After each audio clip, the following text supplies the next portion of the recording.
All right. Well, hi, Nestor. My name is Shanique, Hi, and Shanique. I am with Blavity Shadow and Act. How is your heart today?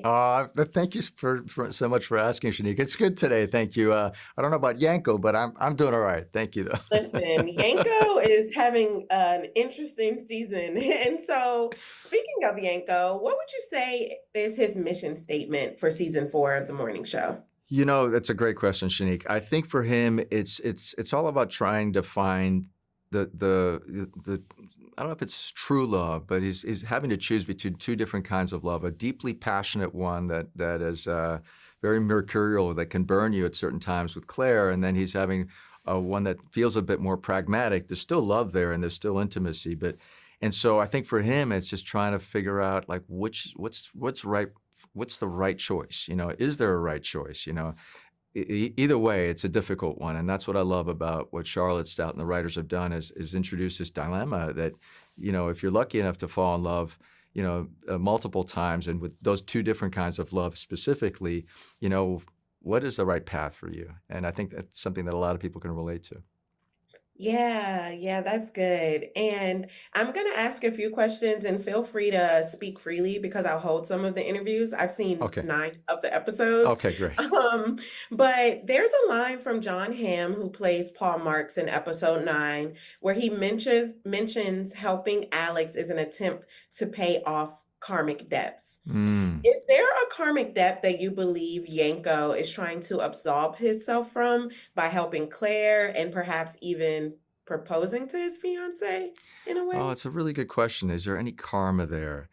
I think with Yanko, I think he felt he left on pretty good terms with Claire. I think he felt he did. I think he felt misunderstood by her when he attended Mitch Kessler's funeral. When she found out, that's sort of like the beginning of the end for them. And I think that's where, yeah, they had different sort of worldviews on issues like that. He was able to separate the man from his deeds at that moment. They had a lot of history together, so he felt, and that was the beginning of a split between him and Claire.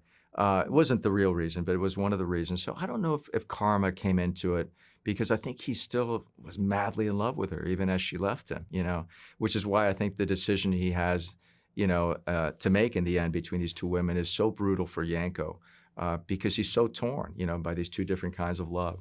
So I don't know if karma, played a factor in his decision, and certainly in the end, he ends up really fighting for both women, and Right.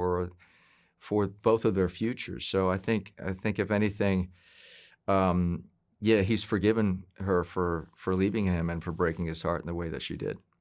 Yeah, and then lastly, really quickly here, in episode 8, the last thing that Yanko says to Bradley is that he'll never sit at the desk with her Yeah. again.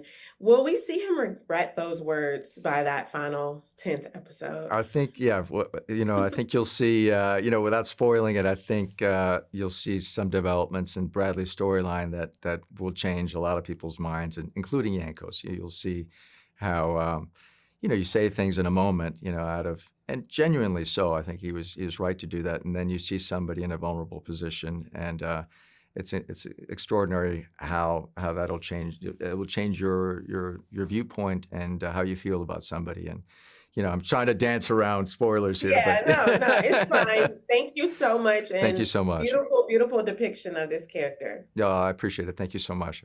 I Um, appreciate it.